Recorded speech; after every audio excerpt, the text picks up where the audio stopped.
నమస్కారం అండి. మనం గత ఎపిసోడ్లో మన ఓడబ్ల్యూఏ ఎలా ఫామ్ అయింది, దాని తాలూకు ఎఫెక్ట్స్ ఎలా ఉన్నాయి ఏంటి అనే దాని గురించి కొన్ని వివరాలు మనం తెలుసుకుందాం.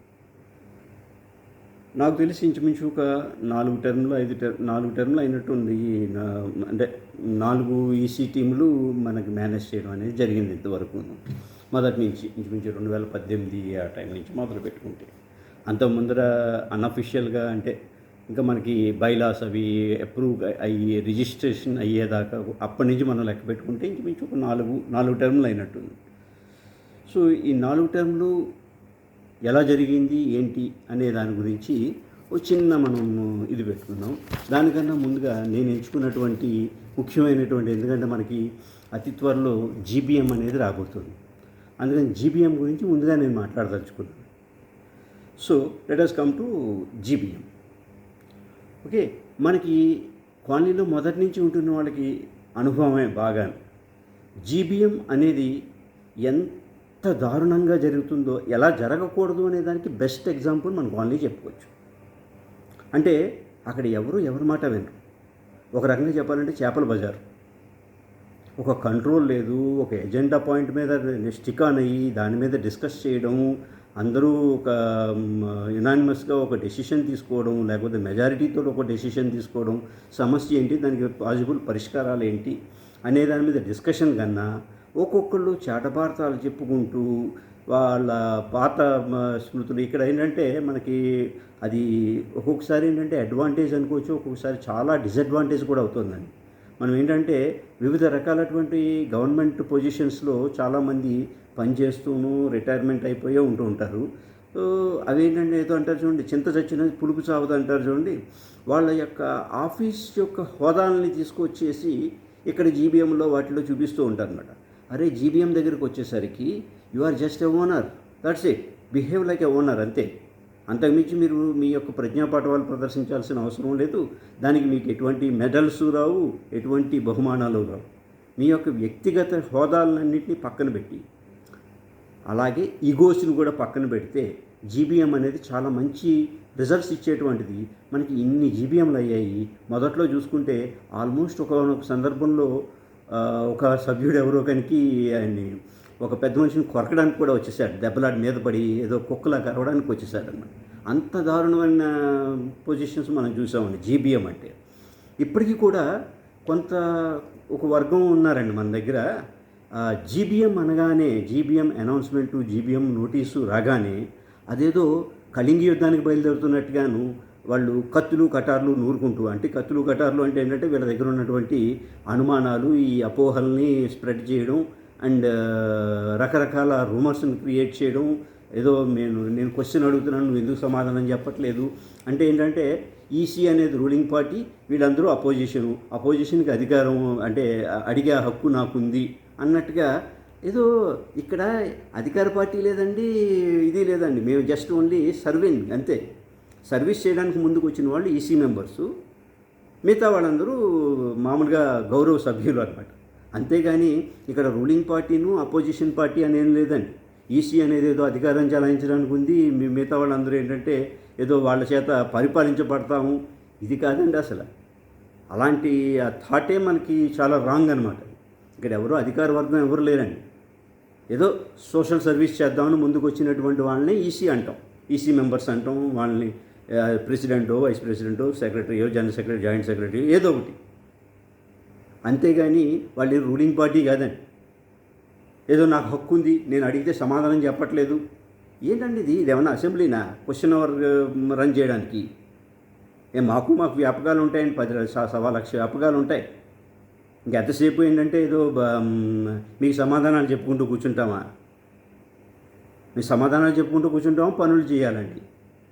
చాలా బాధ అనిపిస్తుందండి ఇలాంటి విషయాల్లో చూసేసరికి. అది కొంతమంది క్వశ్చన్ కూడా ఎలా అడుగుతారంటే, మాకు సమాధానం చెప్పడం మీ బాధ్యత.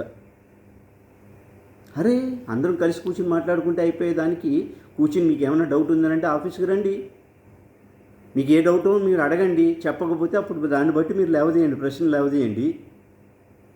నేను డిమాండ్ చేస్తాను. ఏంటి డిమాండ్ చేసేది? అందరం వదిలిపడేద్దామండి, కుక్కలు చింపిన విసిరి అయిపోతుంది. మీకు సందర్భంలో గుర్తుపెట్టుకోండి, క్రిందటిసారి ఎలక్షన్ పెడితే ఎలక్షన్కి నామినేషన్ కూడా ఎవరు వేయలేదండి. ఎంత సిగ్గుచేటు చెప్పండి.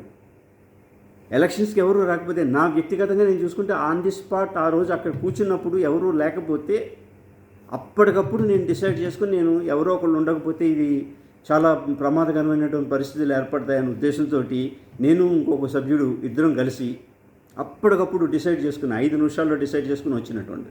అంతేగాని ఇదేమి పదవులను అనుభవించడానికి కూర్చున్నారు అన్నట్టుగా అలా క్రియేట్ చేసి మేము అపోజిషను మేము ప్రశ్నిస్తూ ఉంటాం, మా ప్రశ్నలకు మీరు సమాధానాలు చెప్తూ ఉండాలి, అదే మీ బాధ్యత. ఏంటండి ఇది? రేపు పొద్దున మీరు కూర్చుంటే మిమ్మల్ని కూడా ఇలాగే అడుగుతారు అందరూ. అప్పుడు మళ్ళీ మీరు వేరే రకంగా సమాధానాలు చెప్తారు. ఇంక ఇది ఆగదండి, ఇది ఈ ప్రశ్న ఆగదా? ఇది ఎన్నాళ్ళ నుంచి చూస్తున్నామండి. జీబీఎం అంటే చాలు వెర్రెత్తిపోతూ ఉంటారు అసలు. అంటే జీబీఎం ఉన్నది దేని గురించి అండి?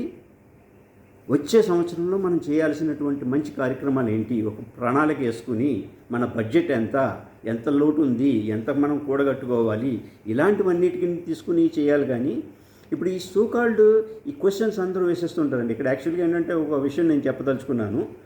మనకి రైట్స్ అండ్ రెస్పాన్సిబిలిటీస్ అండ్ 2 ఉన్నాయి కదండి.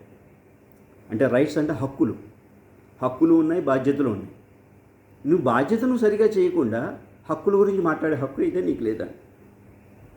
ఇక్కడ నీ బాధ్యత అంటే ఏంటండి? టైం ప్రకారం మెయింటెనెన్స్ కట్టడం, ఏదైనా డిమాండ్స్ ఉంటే నోట్ జ్యూస్ ఎప్పటికప్పుడు క్లియర్ చేసుకుంటూ ఉండాలి నీ ఫ్లాట్కి సంబంధించింది. అది నువ్వు చేయడానికుండా నేను హక్కుల గురించి పోరాడతాను, లేకపోతే నాకు సంతృప్తికరమైన సమాధానం వచ్చినప్పుడే నేను డబ్బులు కడతాను. ఇది ఎలా ఉంటుందంటేనండి, చిన్న మనకి ఒక స్టోరీ గుర్తుకొస్తుంది నాకు. ఒక రాజుగారు అంటే పాపం రాజ్యంలో స్టార్టింగ్ పెంచాడు. నా బర్త్డే రోజున ప్రజలందరూ వాళ్ళ పాడి ఆవుల్లో వాళ్ళు పాలు తీసుకొచ్చేసి నాకే పోయాలి అని చెప్పి. ఒక పెద్ద మనిషి చాలా తెలివైన వాడు ఏమనుకున్నాడంటే, ఓకే అందరూ పాలు తీసుకెళ్తారు కదా, నేను ఖాళీది ఎలా పోసినట్టుగా యాక్షన్ చేస్తాను, నేను నన్నెవడు అడుగుతాడని అందరూ ఖాళీవే పట్టుకెళ్ళారు. అలా ప్రతివాడు మెయింటెనెన్స్ కట్టండి, నా అనుమానాలు నాకున్నాయి, నా సలహా నాకేమో దీనికి సమాధానం రాలేదు, నేను కట్టను అంటే అందరూ కట్టడం అనేద్దామండి. చివరికి ఏమవుతుంది? ఇది కాదు కదా పద్ధతి. మీకు కరెంటు బిల్లు 20వ తారీఖున లాస్ట్ డేట్ అంటే 18వ తారీఖు నుంచి మీరు కంగారు పడిపోతారు. ఎట్టి పరిస్థితుల్లోనూ మీరు రిమైండర్లో పెట్టుకుని 20వ తారీఖు ఖచ్చితంగా కట్టేస్తారు. లేకపోతే 21వ తారీఖున వాడు వచ్చి ఫ్యూజు లాగేస్తాడు. అంటే ఆ భయం, కరెంటు పోతుంది అమ్మో అనే భయంతో కడుతున్నాం. ఇక్కడ అలాంటి భయం లేదు. మహా అయితే పెనాల్టీ వేస్తారు, చూద్దాం. పెనాల్టీ మాత్రమే ఉంది, నామినల్. ఇలాంటి విపరీతమైనటువంటి మనస్తత్వాలతోటి బాగా పెరిగిపోయి ఎలా అయిపోయిందంటే మనకి బాధ్యతలను విస్మరించి హక్కుల కోసం పోరాడే వర్గం తయారైపోయిందన్నమాట. అంటే వీళ్ళు ఎప్పుడు కూడా దీనికి రారు, మీటింగ్ పెడితే దానికి రారు. కాకపోతే ఏంటంటే నేను ముసుగుతన్ని పడుకున్నాను కాబట్టి సూర్యుడు ఉదయించలేదు అనే ఒక అపోహలో బతికేస్తున్నారు, ఒక భ్రమలో బతికేస్తున్నారనమాట. అంటే మీరు మేలుకోకపోతే జరిగేవి జరగకుండా పోతాయా చెప్పండి? అంటే ఈ జీపీఎంలో అటెండ్ అయిన వాళ్ళు అందరూ పనికిమాలిన వాళ్ళండి. పని లేక వస్తున్నారా వాళ్ళు? ఏదో ఒక బాధ్యతగా ఇది as a member, colony member కింద జీబీఎం పెట్టారు. ఓకే, కొన్ని అనివార్య కారణాలు కొంతమందికి వీలు పడుతుంది, వీలు పడకపోతుంది, అది వేరే సందర్భం. అంతేగాని నేను రాను, నాకు సంబంధం లేదనుకుంటారు. ఓకే, రావు. వచ్చిన తర్వాత అప్పుడు ఏం చేయాలి?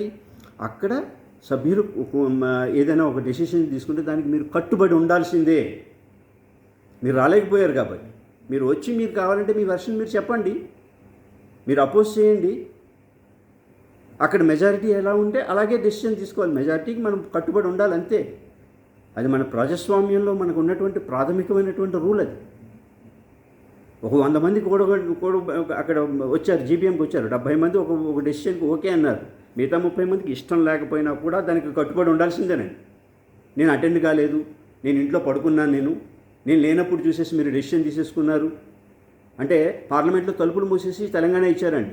అలా అని చెప్పేసి తెలంగాణ ఇది కాదు అని చెప్పేసి ఎవరైనా మాట్లాడగలిగారండి?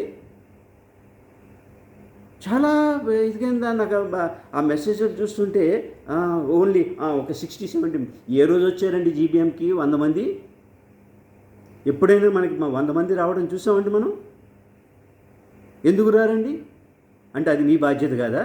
బాధ్యతల గురించి మాట్లాడకూడదు, మీరు ఓన్లీ హక్కుల గురించే మాట్లాడతారు. ఇలాంటి సందర్భంలో మనం అసలు ఈ జీబీఎంలో అవి కండక్ట్ చేసుకుని అలా పెట్టుకోవడం అనేది చాలా ఇది అనమాట. కొంతమంది సజెషన్ చేశారండి, ఏంటంటే కాలంతో పాటు మనం కూడా మారాలి. ఇప్పుడు ఏంటంటే ఈ డిఫరెంట్ మోడ్స్ వచ్చేసాయి అనమాట. మనకి ఆన్లైన్లో పెట్టుకోవచ్చు, ఇలా చేసుకోవచ్చు, అలా ప్రస్తుతం మన దగ్గర ఉన్నటువంటి ఎక్విప్మెంట్ కానీ ఆ టెక్నాలజీ కానీ, ఇప్పుడు నాలాంటి వాడు ఉన్నాడు, నాకు అలాంటి విషయాల మీద నాకు అవగాహన లేదు, నాకు ఓకే మెల్లగా ఎవరైనా కొంచెం ఉత్సాహవంతులు కానీ లేకపోతే వీరు ఎవరైనా వచ్చి ఏమండి ఇలా చేసుకుంటే మనకి వస్తుందండి అని చూపించి ఒక 2-3 శాంపుల్ మీటింగ్స్ పెట్టుకుందాం. ఒకవేళ అది వర్కౌట్ అయిందంటే ఆలోచిద్దాం. మన చేతిలో ఉన్న డెసిషనే కదండి అది. ఇంకో జీబీఎం నెక్స్ట్ జీబీఎంలో అప్రూవల్ తీసుకుంటాం. నెక్స్ట్ మీటింగ్స్ విల్ బీ మన దీంట్లో ఆన్లైన్ మోడ్లో కూడా ఉంటుంది. All desirous persons can participate like this అని చెప్పేసి పెట్టుకో, దానికి ఏమీ అబ్జెక్షన్ ఏం లేదండి. కానీ ప్రస్తుతం అయితే జరుగుతున్న దాన్ని అయితే డ్యామేజ్ చేయకూడదు కదండి. ఇప్పుడు ఏమాత్రం పాసిబిలిటీ ఉన్నా కానీ దయచేసి నా రిక్వెస్ట్ ఏంటంటే, ఈ వచ్చేటువంటి జీబీఎం జనరల్ బాడీ మీటింగ్కి సాధ్యమైనంత మంది ఎక్కువ రండి, సాధ్యమైన ఐడియాలతో రండి. చక్కగా మనం అందరం కలిసి కూర్చుని ఏదైనా మాట్లాడుకుని ఏదైనా ఒక మంచి ఆలోచనతోటి ముందరికి వెళ్దాం మనం. అంతేగాని నేను అటెండ్ కాలేదు కాబట్టి దాంట్లో తీసుకున్న డెసిషన్కి నేను కట్టుబడి ఉండను, ఇలాంటి వితండవాదాలు మాత్రం చేయొద్దండి దయచేసి. ఇది ఇలాంటి మనవి చేసుకుంటూ ఈ అంశాన్ని నేను ఇక్కడితో ముగిస్తున్నానండి. Thank you.